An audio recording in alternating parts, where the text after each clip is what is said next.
Sumatera Utara. Selamat sore pemirsa Sumatera Utara, kembali hadir menemani Anda memperbarui informasi Anda seputar Sumatera Utara edisi Selasa 20 Juni 2023. Bersama saya Muhammad Budi SR. Dan saya Ziva Zahriani. Seperti biasa pemirsa, sejumlah informasi terkini seputar Sumatera Utara telah dirangkum tim redaksi kami untuk Anda. Dan berikut kita awali informasi selengkapnya.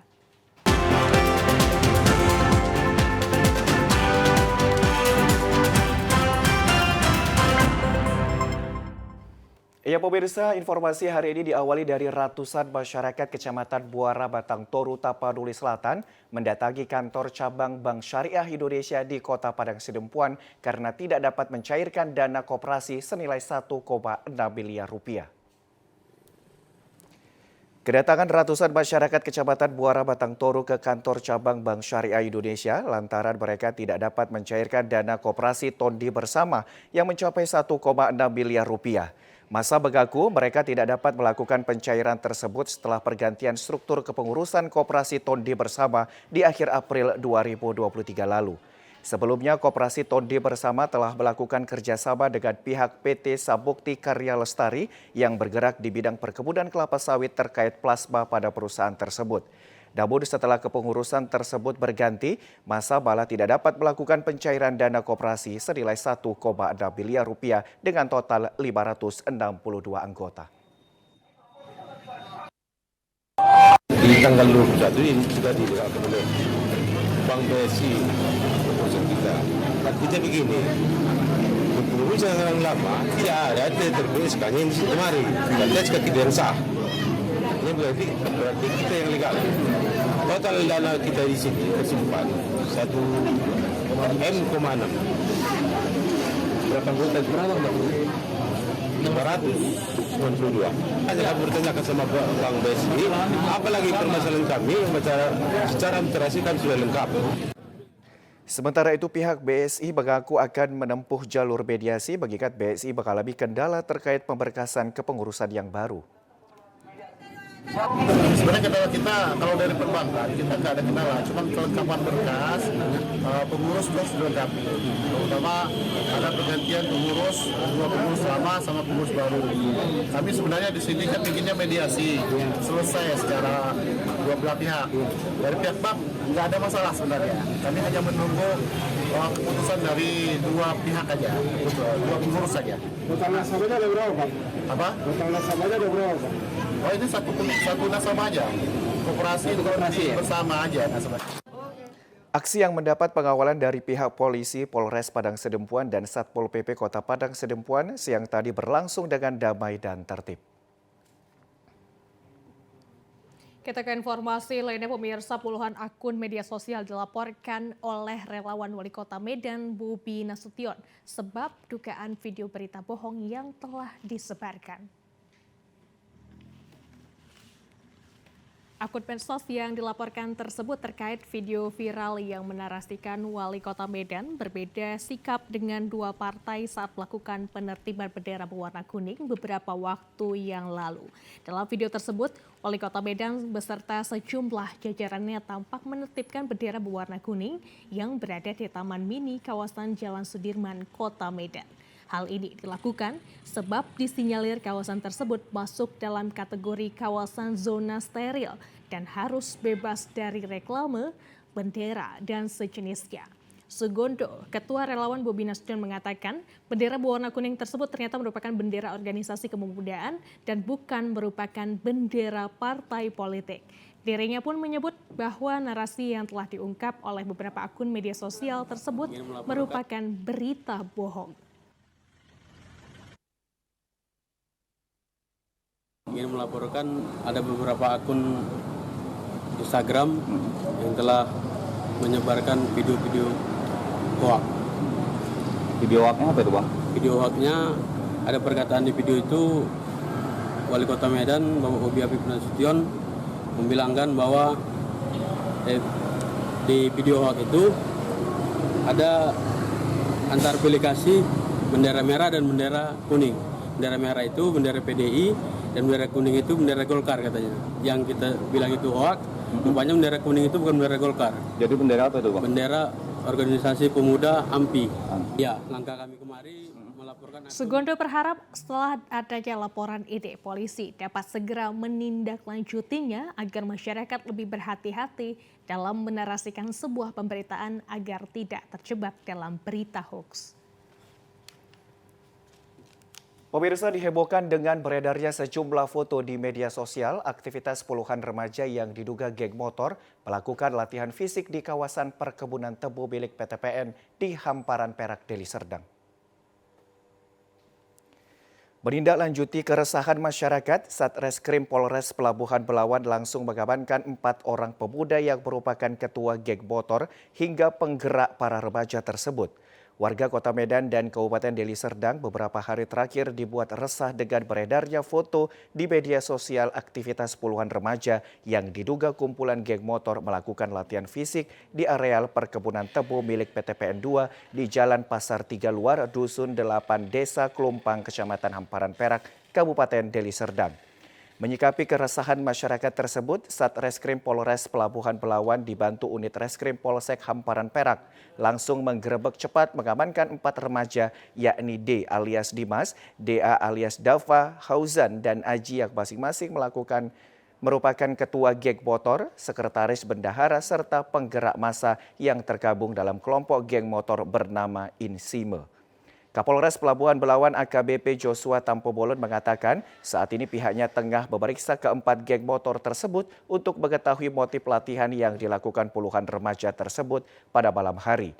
Dari kelompok geng motor ini terdapat 70 orang anggota geng motor yang seluruhnya merupakan remaja berusia belasan tahun dan sebagian besar berstatus sebagai pelajar.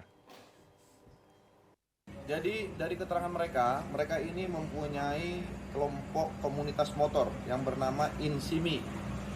Dalam kelompok Insimi ini, motor ini, mereka sudah ada struktur organisasinya, ketua, sekretaris, bendahara. Kait foto-foto tersebut benar bahwa hari Sabtu 17 Juni 2023 mereka ada melakukan latihan kegiatan di Klumpang, yang mana mereka dilatih oleh abang-abangan menurut mereka untuk latihan fisik. Ya, gunanya adalah untuk ketahanan tubuh. Itu informasi dari mereka. Masih kita dalami. Nah, sepeda motornya coba dicoba.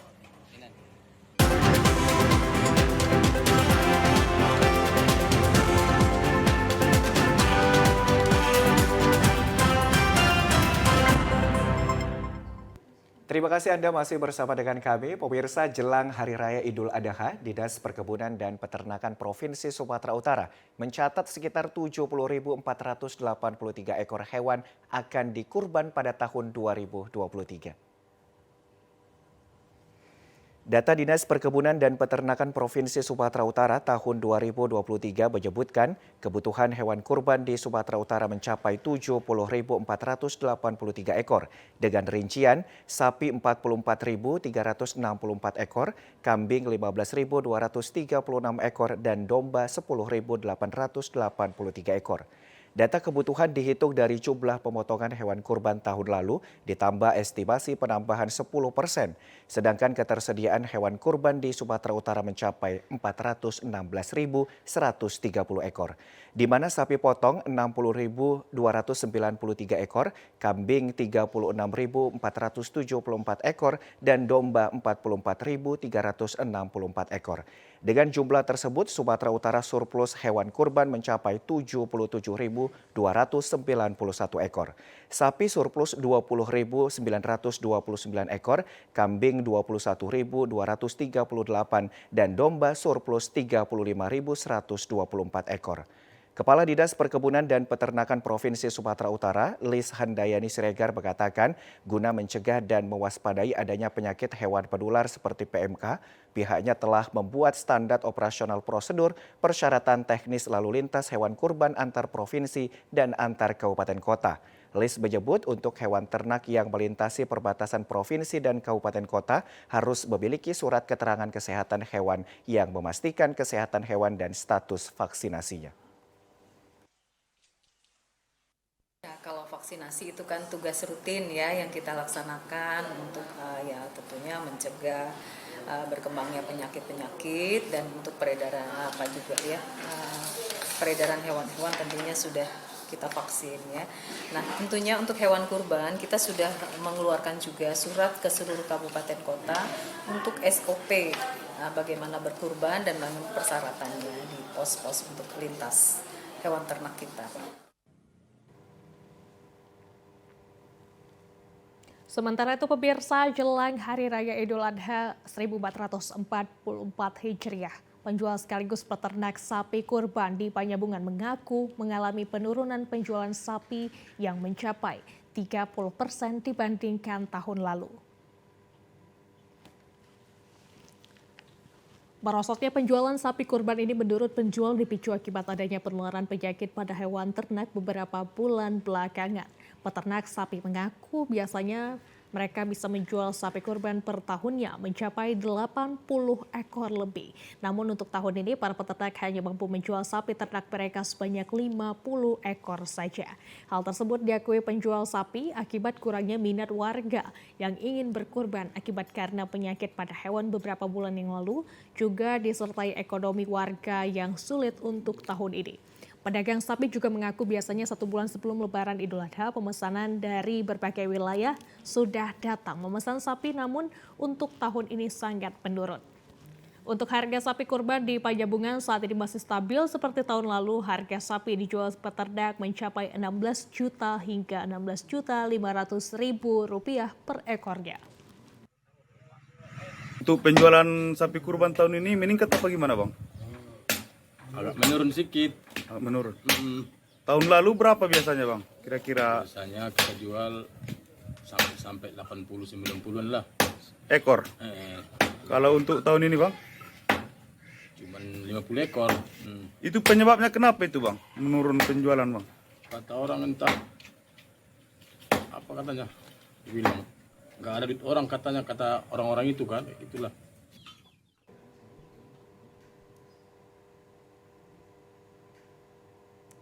Pemirsa, kita beralih ke informasi lain. Sejumlah petani cabai di Dusun Cempaka, Desa Beringin, Kecamatan Beringin, Kabupaten Deli Serdang saat ini merasakan anjloknya harga cabai. Hal ini membuat para petani cabai kecewa karena tidak mendapatkan keuntungan.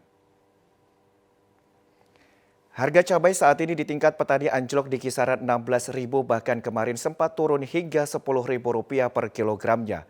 Hal ini membuat para petani bergeluh karena tidak mendapatkan untung, bahkan merugi karena biaya ongkos tanam tidak sebanding dengan hasil penjualan. Anjloknya harga cabai di tingkat petani ini sudah dirasakan sejak 5 bulan terakhir.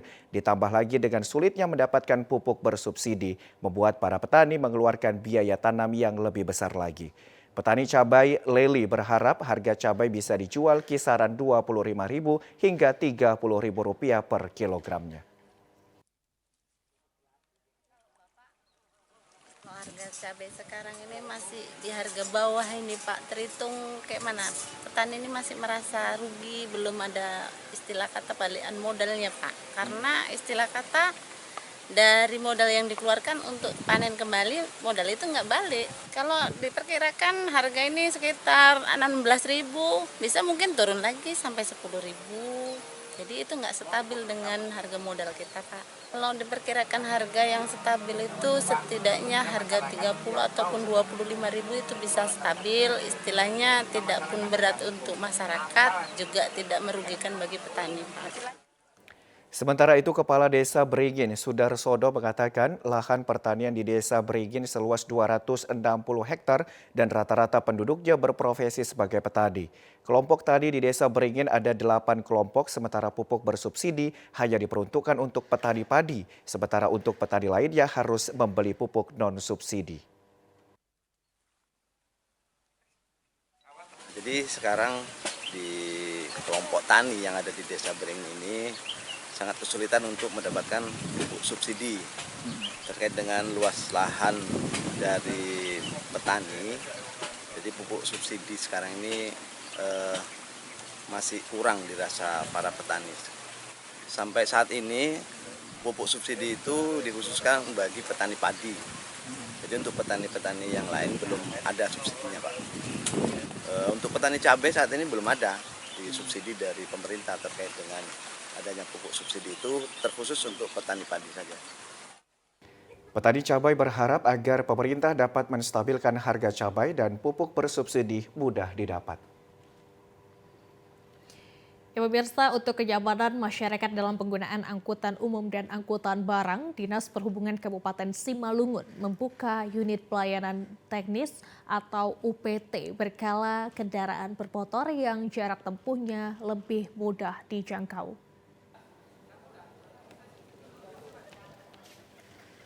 Dibukanya UPT pelayanan berkala kendaraan bermotor yang berada di Jalan Provinsi Siantar Perdagangan, Kecamatan Siantar, Kabupaten Simalungun ini guna memudahkan para pemilik kendaraan angkutan umum dan angkutan barang dalam hal pengurusan administrasi uji berkala kendaraan yang selama ini banyak dilakukan para pemilik kendaraan ke Kabupaten Serdang Bedagai dan Batubara. Dari sebanyak 11.000 kendaraan angkutan umum dan angkutan barang yang ada di Kabupaten Simalungun, hanya sebanyak 6.300 kendaraan yang melakukan uji berkala kendaraan bermotor Kabupaten Simalungun. Kepala Dinas Perhubungan Kabupaten Simalungun, Sabar Saragih, mengatakan dengan dibukanya UPT pelayanan berkala kendaraan bermotor ini diharapkan dapat memenuhi target pelayanan uji kendaraan bermotor sesuai dengan kendaraan angkutan umum atau angkutan barang yang ada di Kabupaten Simalungun. Kami berharap seluruh pemilik kendaraan yang wajib uji agar segera memenuhi persyaratan teknis dan administrasi dengan melakukan uji berkala, tentunya dalam konteks berkendaraan yang berkeselamatan sehingga semua masyarakat merasa kendaraan yang berlalu lintas di Kabupaten Simalungun ini adalah kendaraan yang layak jalan. Dengan adanya ini tentu tidak ada lagi alasan bagi pemilik kendaraan atau operator kendaraan untuk tidak memenuhi syarat administrasi dan syarat teknis dalam berkendaraan. Tentu bagi kendaraan yang tidak melakukan uji KIR, kita akan memberikan sanksi berupa untuk usaha angkutan umum kita bisa merekomendasikan untuk mencabut izin trayek. Setelah dibukanya UPT berkala kendaraan bermotor yang lebih mudah dijangkau ini diharapkan dapat memberikan rasa aman kepada masyarakat dalam penggunaan kendaraan angkutan umum dan angkutan barang yang layak jalan serta dapat menambah penghasilan asli daerah Kabupaten Simalungun.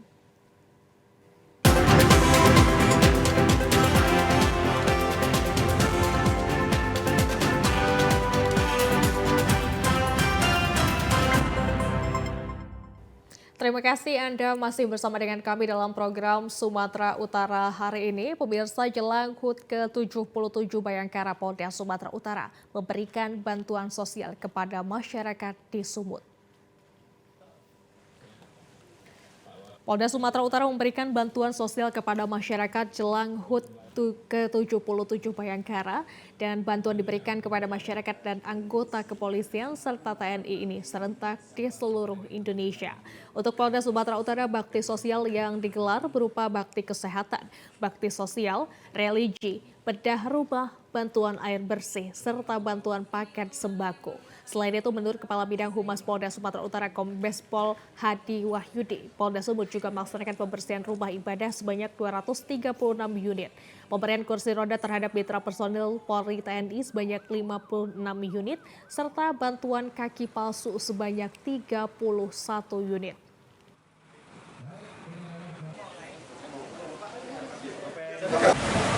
Ya baik rekan-rekan, hari ini Mabes Polri beserta seluruh jajaran Polda se-Indonesia menyelenggarakan launching Bulan Bakti Polri Presisi.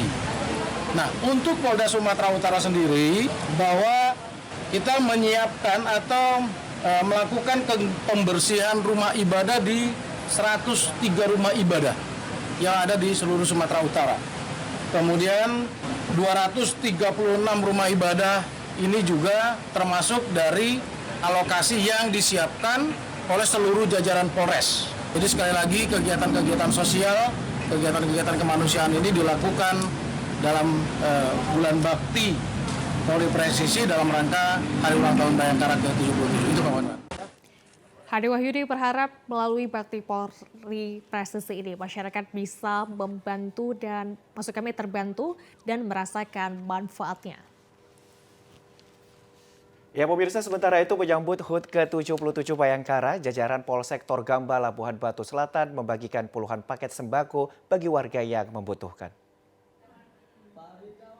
Dalam rangka menyambut HUT ke-77 Bayangkara pada 1 Juli 2023, Polsektor Gamba Labuhan Batu Selatan membagikan sebanyak 50 paket sembako bagi masyarakat yang membutuhkan, bertempat di ruangan Mapolsektor Gamba Kebarin.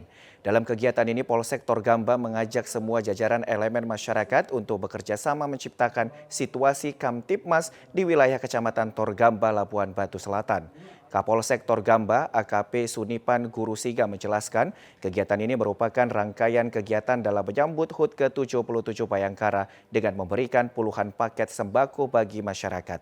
Pihaknya juga menjenguk sejumlah rekan Polri yang menderita sakit serta melaksanakan bersih-bersih sejumlah rumah ibadah yang ada di wilayah Torgamba.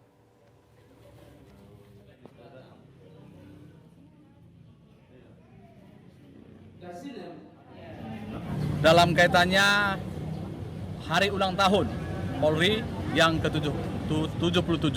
Ya, di sini kami melakukan kegiatan bakti sosial dengan mengundang masyarakat kami yang di Kecamatan Torgamba ini untuk berbagi sembako. Mudah-mudahan ini nanti bisa bermanfaat bagi warga-warga kami yang mungkin masih kekurangan. Ini kurang lebih 50 paket sembako. Dapat juga kami sampaikan, kegiatan ini adalah kegiatan yang ketiga dalam kaitannya bakti sosial. Pertama, kami mendatangi keluarga kami yang sakit menahun, khususnya anggota Polri. Begitu juga kami masyarakat kebersihan masjid bersama jemaah di masjid. Begitu juga ada sedikit berbagi alat-alat kebersihan dan sembako. Begitu juga di tempat-tempat ibadah seperti gereja, kami lakukan hal yang serupa juga.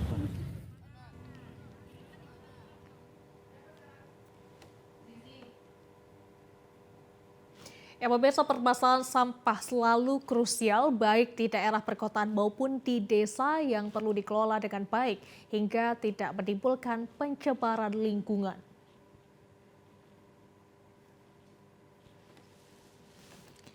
Terdapat berbagai cara untuk mengatasi pencemaran lingkungan karena sampah, salah satunya dengan memanfaatkan bank sampah. Seperti halnya pemanfaatan bank sampah di Desa Lumban Manurung, Kecamatan Parbaksian, Kabupaten Toba yang telah berdiri sejak tahun 2021 hingga saat ini yang bernama Sumber Rejeki.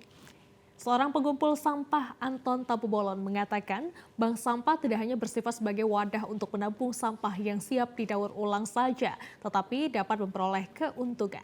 Bank sampah dengan konsep penampungan sampah kering atau sampah anorganik yang ditampung di bank sampah Sumber Rezeki untuk disortir kembali sebelum disetorkan kepada bank sampah induk. Anton mengaku bahwa dari hasil pengumpulan sampah yang ia lakukan setiap bulannya dapat menghasilkan uang sebesar 1,5 juta hingga 2 juta rupiah. Orang bapak sendiri gitu? Ini sebenarnya ada berapa desa yang dibagi Pak, yang dapat. Tapi setelah dikumpulkan ini dijual kembali atau gimana Pak? Dijual kembali Pak. Ini dijual kembali ya? Iya. Bank sampah juga.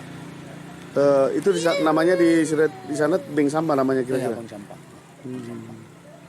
Ada berapa banyak yang bisa dikumpulkan setiap harinya kira-kira? Tergantung ya Pak gitu Pak. Rata-ratanya Pak kira-kira? Rata-ratanya paling kayak aqua 20-30 kilo Pak. Ya. Karton berapa kira-kira? Karton juga paling tinggi 10 kilo. Aparat Desa Asifafatwati Napitupulu mengatakan Bank Sampah Sumber Rezeki ini telah berdiri tahun 2021 yang dikelola oleh masyarakat Desa Lumban Manurung. Bank Sampah Sumber Rezeki ini didirikan bertujuan untuk mengurangi jumlah sampah di lingkungan masyarakat dan menambah penghasilan bagi masyarakat. Hal ini juga akan menciptakan lingkungan yang bersih dan sehat yang berguna untuk memupuk kesadaran diri masyarakat akan pentingnya menjaga dan menghargai lingkungan hidup. Awalnya dulu ini mendasari berdiri Bank Sampah Desa Lumban Manurung itu atas rekomendasi dari Bapak Camat bahwasanya bank sampah itu perlu didirikan di desa karena melihat kondisi desa banyak sampah, artinya perlu sampah itu kita kumpulkan, jangan dibakar, kita kumpulkan. Makanya kami pilih Bapak ini kemarin menjadi Direktur Bank Sampah Sumber Rezeki supaya desa itu ya, semakin bersih. Pemirsa, 5 orang kakak beradik keluarga kurang mampu di Mandailing Natal mengalami buta setelah diserang demam panas sejak berusia 3 tahun. Meski keterbatasan melihat, mereka masih semangat menempuh pendidikan di sekolah luar biasa. Di rumah beton berukuran 4 x 5 meter inilah 5 kakak beradik dari 7 bersaudara tinggal bersama ayah dan ibu mereka di Desa Pidoli Dolo, Kecamatan Panyapungan, Mandailing Natal. Kelima bersaudara ini menderita buta sejak berusia 3 tahun. Setelah diserang demam tinggi atau step, kelima anak penderita katarak lunak ini dari pasangan suami istri Buksin Nasution dengan Neti Harahap. Setiap harinya harus ditemani dan diawasi saat mereka bermain-main dengan anak seusia mereka. Kedua orang tua anak penderita katarak lunak yang bekerja sebagai pendodos getah karet sudah berupaya membawa anak mereka berobat, baik secara tradisional maupun ke dokter. Namun mereka belum berhasil diobati dan dokter menyarankan harus dilakukan operasi. Meski memiliki keterbatasan penglihatan, dari raut wajah mereka masih terpancar semangat untuk menempuh pendidikan di sekolah luar biasa di Mandailing Natal. Mereka berharap adanya bantuan dermawan untuk proses pengobatan dan penyembuhan mata yang sudah ditangani dokter spesialis mata.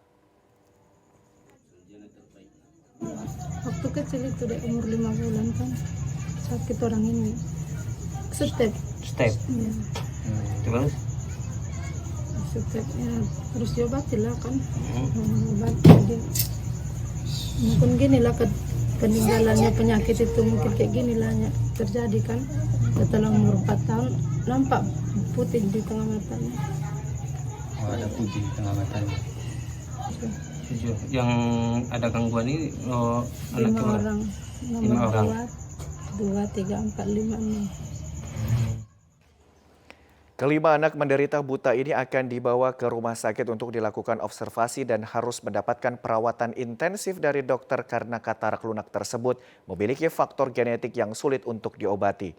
Bupati Mandailing Natal Muhammad Jakfar Suhairi Nasution akan memberikan biaya transportasi anak penderita buta selama mereka masih sekolah.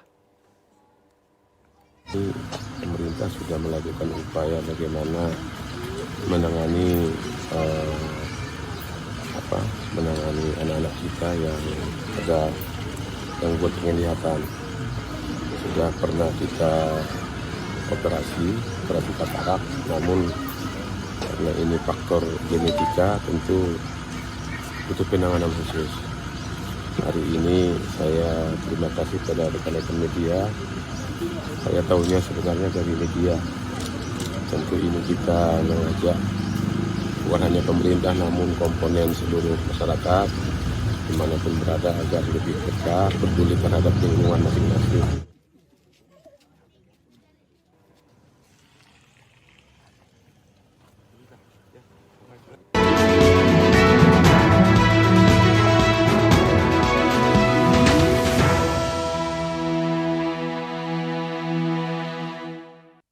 Pemirsa, berdasarkan data rekapitulasi jumlah pemilih tidak memenuhi syarat yang dihimpun Bawaslu Sumatera Utara, yaitu sebanyak 14.345 pemilih.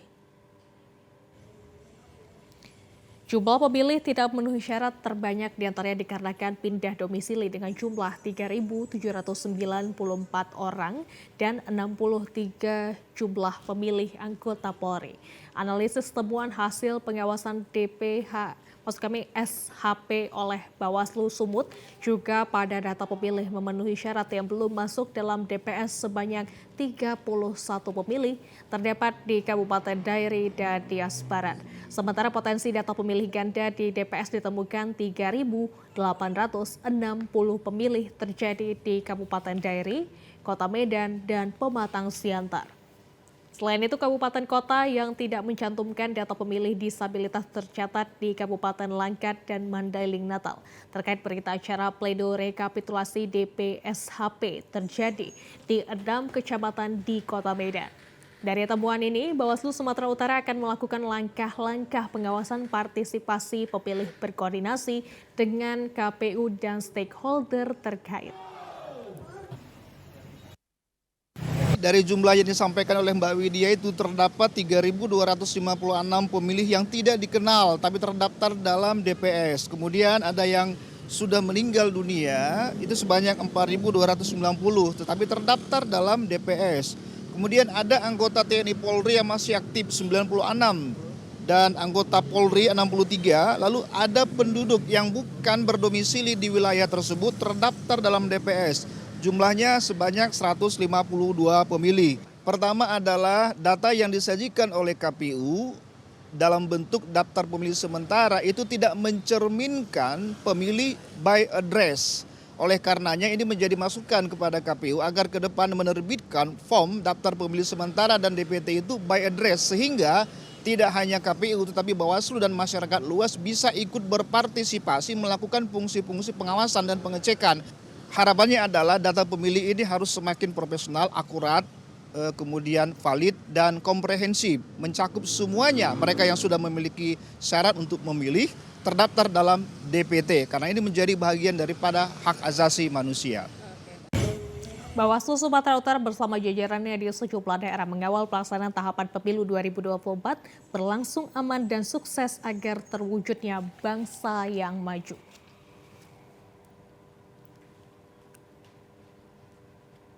Sementara itu pemirsa, KPU Serdang Bedagai sampai saat ini sudah melakukan verifikasi administrasi 100% terhadap 747 bakal calon legislatif yang diajukan parpol. Terkait hal kekurangan yang perlu diklarifikasi adalah ijazah bacalek tersebut. Hal tersebut disampaikan Komisioner KPU Ardiansyah Hasibuan kepada awak media di sela kegiatannya melakukan verifikasi administrasi terhadap 747 bacalek yang telah diajukan partai politik. Terhadap Verbin yang telah diperiksa secara keseluruhan sudah mencapai 100%. Namun ada beberapa yang perlu diklarifikasi terhadap ijazah bacalek, di mana KPU akan melakukan klarifikasi terhadap sekolah asal bacalek yang meliputi ke Dinas Pendidikan, Kementerian Agama, serta Kementerian Kesehatan. Di samping itu juga masih ditemukan bacalek yang tidak mencentang gelar akademik dan lain sebagainya. Ardiansyah menambahkan tahapan Verbin ini masih terus dilakukan perbaikan jika masih ada hal-hal yang perlu dilakukan dengan cara mengembalikannya ke parpol tersebut.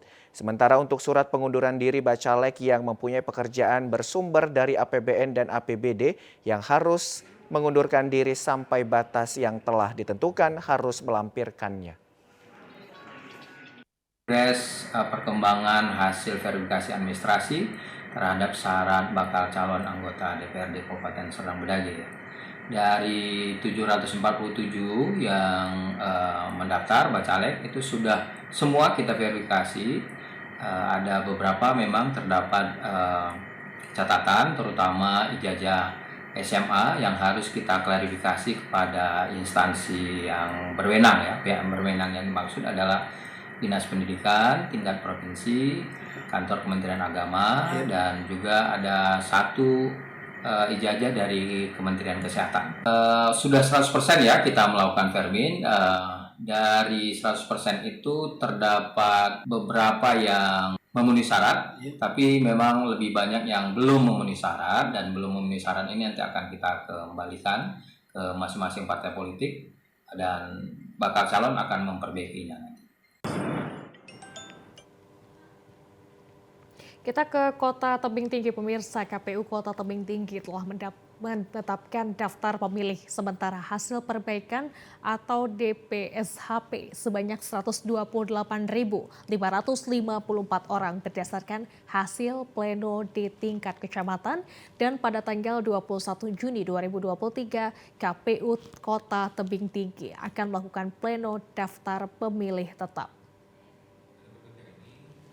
Komisioner KPU Kota Tebing Tinggi Emil Sofian di sela persiapan pelaksanaan pleno daftar pemilih tetap Kota Tebing Tinggi mengatakan saat ini KPU telah menetapkan jumlah pemilih berdasarkan hasil DPSHP sebanyak 128.554 pemilih. Hasil tersebut sudah berdasarkan saringan yang dilakukan PPS dan PPK di tingkat desa atau kelurahan serta kecamatan se-Kota Tebing Tinggi, dan ditemukan pemilih ganda antar provinsi serta pemilih ganda yang ada di kabupaten kota. Di samping itu KPU Tebing Tinggi juga telah membersihkan pemilih yang invalid usia, invalid NIK, serta kartu keluarga yang terpisah. Emil Sofyan menambahkan dalam pelaksanaan tahapan pleno dari tingkat PPS ke tingkat PPK sudah berjalan dan tahap penyaringan pemilih. Tanggal 21 Juni esok KPU Kota akan melaksanakan rapat pleno penetapan daftar pemilih tetap atau DPT yang nantinya angka pemilih tidak beda jauh dari angka penetapan DPSHP sebelumnya. Pleno DPSHP Kota Tebing Tinggi, KPU Kota Tebing Tinggi kemarin itu beberapa hari yang lalu, beberapa waktu yang lalu kita menetapkan 128.554, 128.554. Satu nanti KPU Kota Tebing Tinggi akan melaksanakan pleno penetapan daftar pemilih tetap. Tentu dari 128.554 itu barangkali ada pergerakan sedikit lah.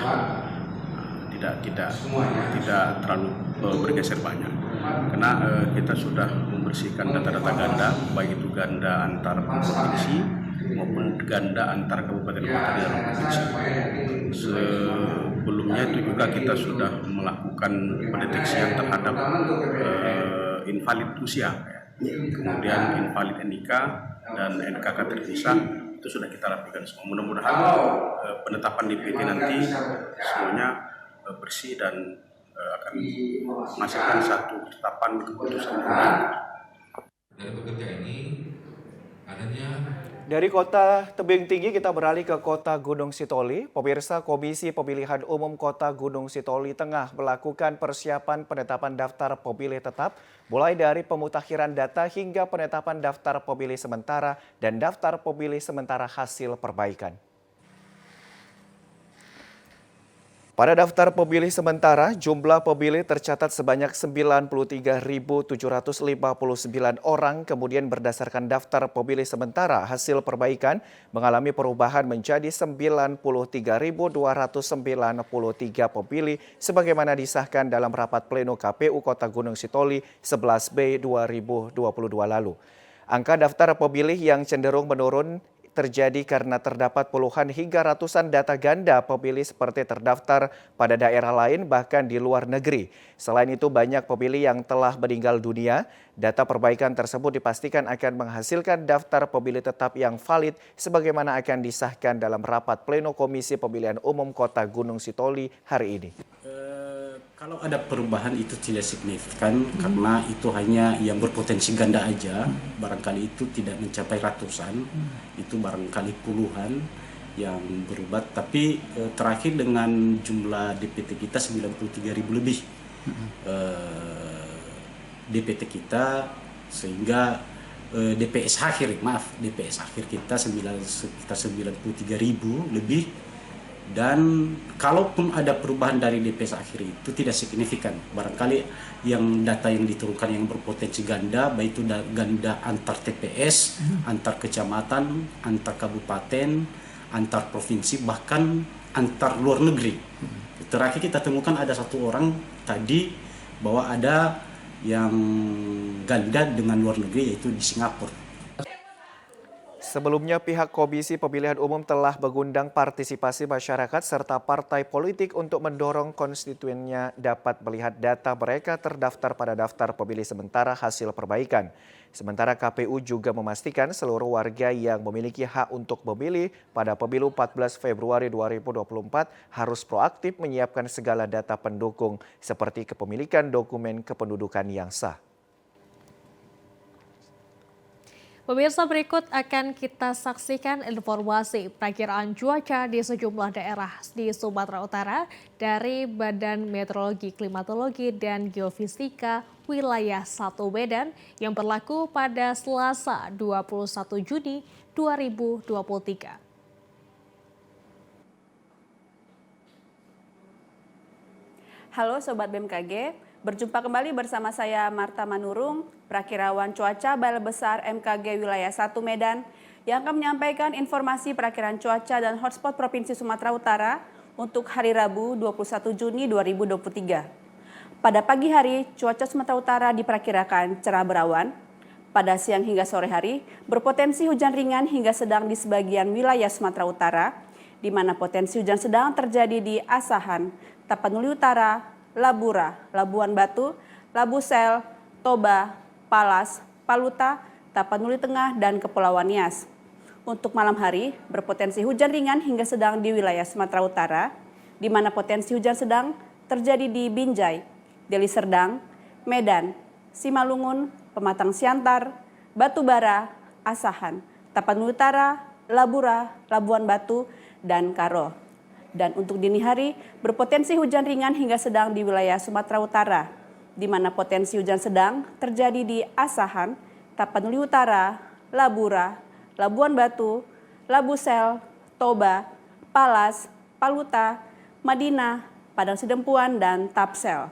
Dengan suhu udara 16 hingga 35 derajat Celcius dan kelembapan udara 60 hingga 95%. Angin bertiup dari barat daya hingga barat laut dengan kecepatan angin 10 hingga 20 km per jam. Terpantau terdapat 86 titik panas di wilayah Sumatera Utara per tanggal 19 Juni 2023, yaitu di Humbahas, Labusel, Madinah, Nias Selatan, Palas, Paluta, Papak Barat, Sedang Bedagai, Tanjung Balai, Tapsel, Tapteng, Taput, Toba, Asahan, Karo, Labuan Batu, Samosir, dan Sibolga. Demikianlah informasi perakiraan cuaca dan hotspot yang dapat kami sampaikan. Semoga bermanfaat bagi Sobat BMKG semuanya. Sampai jumpa dan terima kasih. Ya pemirsa, mohon maaf, informasi yang baru saja Anda saksikan adalah informasi terkait perakiraan cuaca pada Rabu 21 Juni 2023. Ya pemirsa, dalam rangka memeriahkan hari ulang tahun ke-77 Bayangkara, Polres Serdang menggelar turnamen bola voli Kapolres Cup yang diikuti 12 tim. Kapolres Serdang Bedagai AKBP Oksi Yuda Pratesta secara resmi membuka turnamen bola voli di lapangan bola voli lingkungan 10 Kelurahan Tualang, Kecamatan Perbaungan, Kabupaten Serdang Bedagai. Kapolres Serdang Bedagai mengapresiasi dan mendukung kegiatan olahraga bola voli ini sehingga dapat meminimalisir penyalahgunaan narkoba di lingkungan remaja.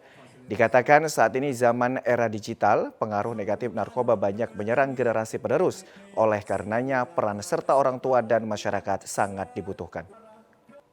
Nah, ini kegiatan untuk meramaikan HUT Bayangkara, ya, Kapolres Cup kedua, ya, tahun kemarin sudah dilaksanakan. Jadi untuk lomba voli, ya untuk sekitaran Serdang Bedagai, dan ada juga 2 tim tamu dari Medan sama dari Tebing. Ya. Jadi insya Allah ini rame, ya. Dan ini akan menjadi pemicu untuk kegiatan-kegiatan selanjutnya dan kita memfasilitasi anak-anak muda ini supaya dapat event untuk olahraga sehingga hal positif ini masuk kepada mereka. Harapan kami makin banyaknya turnamen-turnamen seperti ini karena kita mencari bibit-bibit yang bagus tentunya dari kabupaten-kabupaten ini, inilah yang bisa mungkin nanti kita membawa nama harum ya, terutama dari Kabupaten Serdang Bedagai sendiri apalagi sampai ke nasional. Sementara itu, tokoh masyarakat Kelurahan Tualang, Kecamatan Perbaungan yang akrab disapa Pak Bedir mengapresiasi Kapolres Serdang Bedagai yang telah berkenan menjadikan lapangan bola voli di Kelurahan Tualang ini pada turnamen dalam rangka HUT Bayangkara ke-77 tahun 2023. Dari Sergai kita ke Kota Medan, pemirsa. Tim Liga 2 PSMS Medan mulai mengambil langkah strategis dalam memasuki musim kompetisi 2023-2024 pada September mendatang. Sejumlah pemain tampak yang mengikuti seleksi yang digelar tim pelatih di Stadion TD Pardede dalam seminggu ke depan. Diawali dengan mengumumkan penunjukan Ridwan Saragih sebagai pelatih, dibantu dengan Legimin Raharjo sebagai asisten pelatih. Kini dilanjutkan dengan sesi trial atau seksi kepada calon pemain yang telah disebarkan di media sosial dalam beberapa waktu lalu. Sejumlah wajah lama seperti Richard Turnip dan Andre Sitepu tampak dalam seleksi perdana kali ini. Meski begitu, juga tampak beberapa wajah baru yang ingin memperkuat skuad Ayam Kinantan dalam mengarungi Liga 2 musim ini. Pelatih PSMS Medan mengatakan pemain yang hadir ini sebagai juga merupakan para pemain yang telah diundang untuk menjalani sesi trial. Selain itu, dirinya mengungkap di musim ini ingin lebih menggunakan putra daerah asli Sumut untuk memperkuat PSMS Medan agar dapat menerapkan taktik khas yang disebut rap-rap dalam mengarungi liga nantinya. Tim pelatih dengan manajemen pastinya satu kata dan satu tujuan ya. Pasti kita lakukan komunikasi yang aktif. Jadi kalau ada pemain yang memang yang mau take yang kontrak, pastinya rekomendasi dari tim pelatih. Berarti masih ke depan yang incaran-incaran dari apa masih ada lah berarti ya? Masih ada. Nanti kita lihat posisi mana yang kurang, nanti kita carikan solusinya. Kita cari yang lebih terbaik lagi lah. PSMS Medan di musim ini juga telah memasang target yang sama dengan musim yang lalu, yakni juara Liga dan 2 dapat dipromosikan ke Liga 1 yang merupakan kasta tertinggi di Liga Indonesia. Seperti diketahui, musim lalu Liga 2 sempat dihentikan di pertengahan sebab peristiwa Kanjuruhan Malang. Pemirsa, informasi tadi menutup perjumpaan kita pada program Sumatera Utara. Saya Muhammad Budi SR. Dan saya Ziva Zahrinis. Terima kasih atas perhatian Anda. Selamat sore dan sampai jumpa.